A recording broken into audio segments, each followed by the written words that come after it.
Ladies and gentlemen, my name's You Can't Beat D. You already knew that.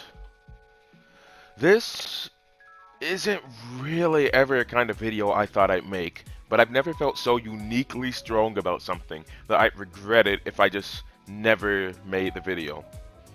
Even though I'm just a small nobody in the internet, I want to give my 2 cents on Foamstars and why, in my eyes, it deserves to succeed. We all know Foamstars has taken mechanics and inspiration from Splatoon. That's no surprise. But was that really supposed to be a bad thing?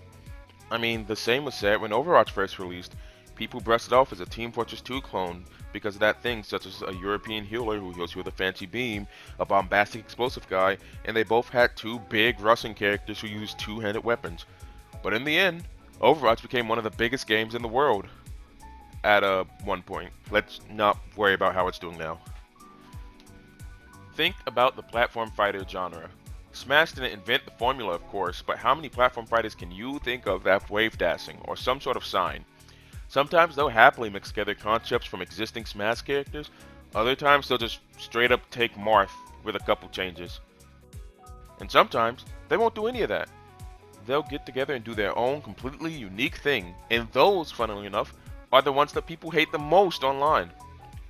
There's nothing wrong with the developer taking inspiration from something you love. In fact, sometimes it's the only way we'll get something different or something new from a series that's long been either stagnant or completely dead. But why Foamstars of all games? Well, there's not really a big, super specific reason. I just like the game. I like the game's concept. The world is beautiful and bombastic. It's full of color and character and pizzazz. And the characters, I mean, just look at them. They're all uniquely designed and full of personality, such as the pizza delivery boy turned local hero Jet Justice, the ice cream saleswoman from the country Mel T, or the hair-obsessed wrestler who's in crippling debt, Swirft guy. The entire cast is pretty cheesy and I love it. They've all got their silly catchphrases and personality traits, straight out of something like an old cartoon. But they're not exactly without substance, which brings me to my next point. It's extremely clear to me that the individual dev team behind the game cares greatly about the world and characters they've created. The game's single player missions function both as a tutorial, but also getting you introduced to each character, their personality, their origins, and even other characters in their life, as well as ending in a boss fight against the antagonist and at the time of recording, future playable character Dark Ramsey, which brings the game's story to a close in one of multiple endings, akin to old fighting games where every character has their own ending in arcade mode. Your rewards for seeing these through to the end include wonderfully drawn artwork that offer a little peek into their lives, their past, what made them what they are today, and it really shows how much thought they put into these characters despite how they appear at a surface glance. And if this isn't enough, maybe one of the many radio broadcasts that can play in the lobby will, offering even more context and lore for the game's characters and worlds, including side characters and those yet to be playable. Not to mention, some of them are pretty dumb. What's your name? Oh, it's the Coffee Guyington. It's Quaff Guy, isn't it? I'm not Quaff Guy.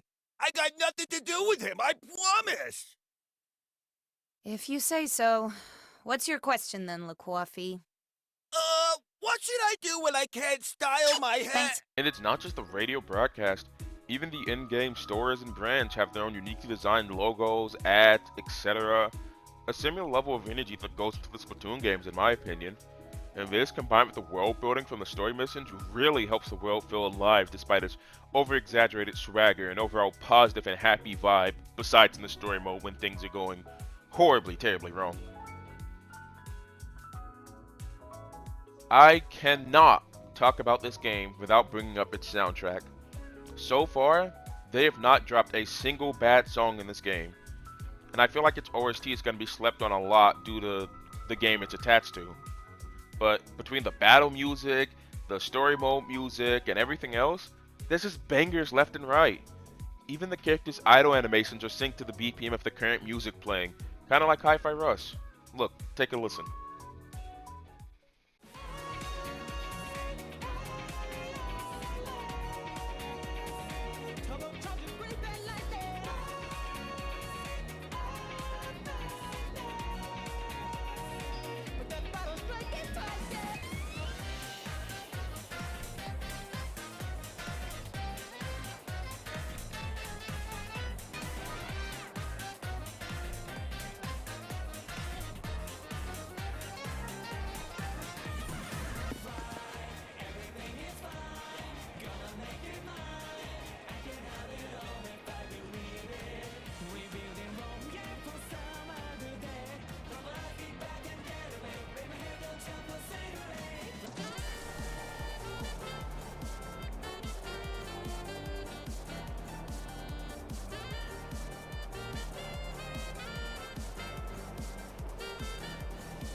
But the most important part of the game is of course the gameplay.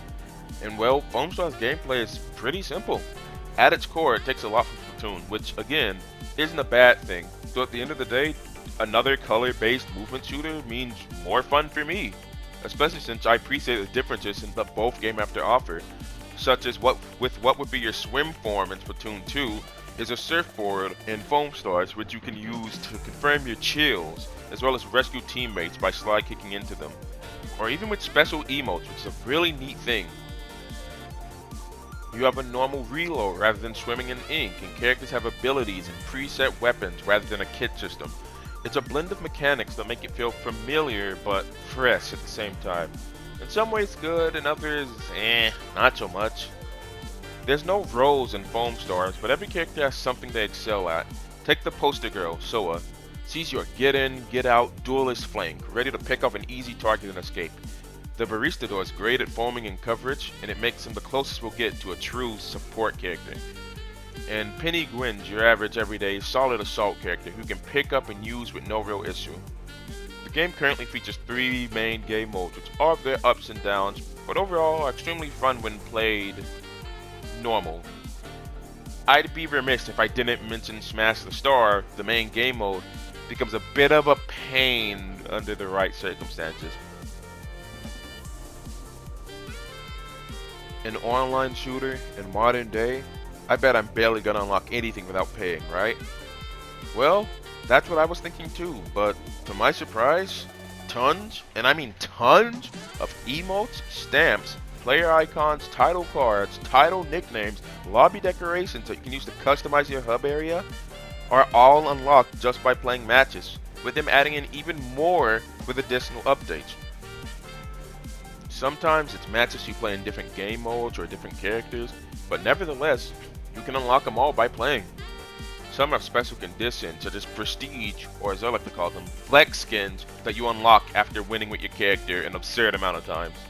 Others you unlock by doing the co-op missions, the difficult tower defense-esque content where you and 3 other players defeat waves of enemies while collecting upgrades, and some are given to you for free every single week in the store. There's no shortage of stuff to unlock it, and in a day and age where so many things are paid, it's really nice to see. Speaking of paid things, yes, the bane of all modern gaming. How does Foamstars handle microtransactions? Well, let's start with everyone's favorite, the Battle Pass. It's actually not as bad as you think. Foamstars, being a $30 game, is smart enough to not make a $10 Battle Pass, instead only costing $6. For that, you'll get a 40-tier pass containing stamps, skins, emotes, the usual jazz, and an endless reward of energy gems, the stuff used to equip skills in the character, for every level you gain past that maximum 40. But how about those levels? How easy are they to get? Well, this is, without question, the easiest Battle Pass to level up, period. Not only is it short, but the XP requirement is super generous. I'm not going to sit here and try to explain the math to you because I didn't bother to do the math. But this is the first time I can say I've completed any game's Battle Pass in 3 days. It really is that short, which definitely works in the game's favor since seasons are very short, only about a month long. It's not all sunshine and rainbows though. The in-game store leaves much to be desired. The skin prices aren't the worst I've seen, but they're not ideal. The fact that some bundles sell the weapon skins separate is... that's a scummy move. Especially since the weapon skins always appear to be recolors and retextures rather than unique models like some of the skins. The worst offenders of these are the $45 bundles, which contain a bunch of stuff for your character and a large total of XP boosters, including a couple things you can only get from those bundles. Despite that, they are still the most stupidly priced thing in this entire game. $45 for a few cosmetics and like 50 XP boosts is just not good, no matter what way you try to spin it, even if you get like 7 different individual items from that pack. Which is what makes me happy to say the devs listened to the community and reduced the price of those bundles from $45 to $25 and decreased the price of almost everything the store has to offer. Skins are cheaper, weapon skins are cheaper, emotes, they've made stuff more reasonable. I feel like I can't recall a time that a item shop price on something has changed besides Fortnite. It goes to show that like they are listening, and I like that. I think Overwatch has done it once or twice, but this isn't about Overwatch. It's not often you find a dev team that listens to their community so well. Since launch, we've gotten constant updates to address player concerns and feedback. Bugs, glitches, balance, it almost always gets instantly addressed and continuously worked on. Even changes I disagree with, such as making Smash the Star the most likely game mode to appear in Ranked, as it's the one the community found the most fun and the most competitive, even though in my opinion, it's the worst one.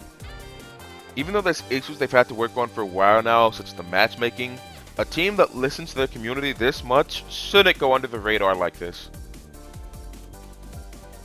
As much as I praise this game, there are bad things that need to be addressed. The matchmaking is horrible. Be this to a lack of players or some internal server issues, it's really in the hands of the big man upstairs what sort of team you get into. Even just finding a match in some game modes can take a while. I'm comfy scrolling my phone and playing mobile games while I wait, but I know plenty of others won't be. This game has reached the point where people join Japanese servers at peak hours just to find games. The game is more popular over there, but like it's a messy situation. But it's one that can be fixed if more people get on the game. I don't personally suffer from any visual problems with the game, but I've seen a wide enough complaint of the game's visuals to agree that they need to add modes and options that allow people with more sensitive eyes or other viewing disabilities to be able to actually play the game. If you don't enjoy the game for what it is, it might grow tiring on you right now. When you boil it down, what we have is 3 game modes, a story mode, a PvE mode, and if you're not into playing the game and improving or grinding for rewards and rank points, you're gonna get tired of it, and that's okay. Though there's more content on the way with each update, it's fair to say not everything is for everyone. Not everyone can like grind a game forever with no reward in sight. But it's not the worst thing in the game. After all, the worst thing in the game lies in the music album section. Each of the amazing songs I mentioned previously were given an album cover in the music viewer. However, these covers not only drastically clash with the vibe, energy, and art style of the game, but were all AI generated, and I just don't understand why? The story mode art proves that they have plenty of willing art talent on the team, and if they didn't want to do that, they could have simply not given them album covers at all. A spinning record on the side would have been all you really needed. If you don't want to support the game from this, then I can't stop you, but what I can say is that if we, the community, could get them to lower the prices of their overpriced store items, we can get them to replace or remove this sort of stuff from the game. Which is why I'm happy to say I think we already did. As I was writing the script, I had found out that with every song added since launch, they've actually stopped using AI art on the album covers, which means they've either been made aware, which means they must have been made aware of us not liking it.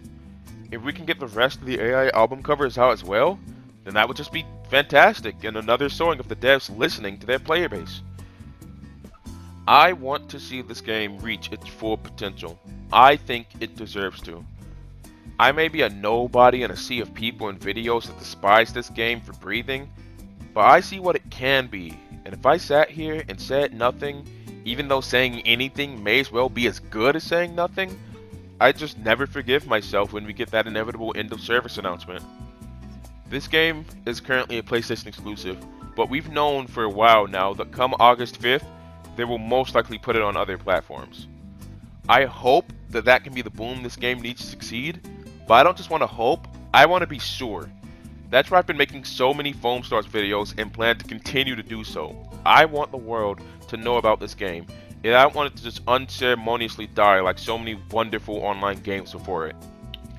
If you are a content creator or streamer yourself, I implore you, give this game a shot. Make a video on it, spread it so more people can see the game for what it is. It's selfish and foolish of me to say this, but I don't want to see another game that I love get destroyed so quickly.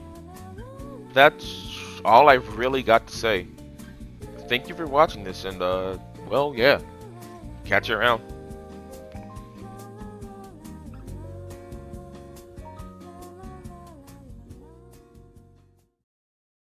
And And the characters don't make the foam themselves. They use force foam from their bubble beasties. Only Soa makes the bubbles, and she only uses them for her movement ability and her cartridge. Stop believing everything you read on Twitter from niggas who ain't play the game!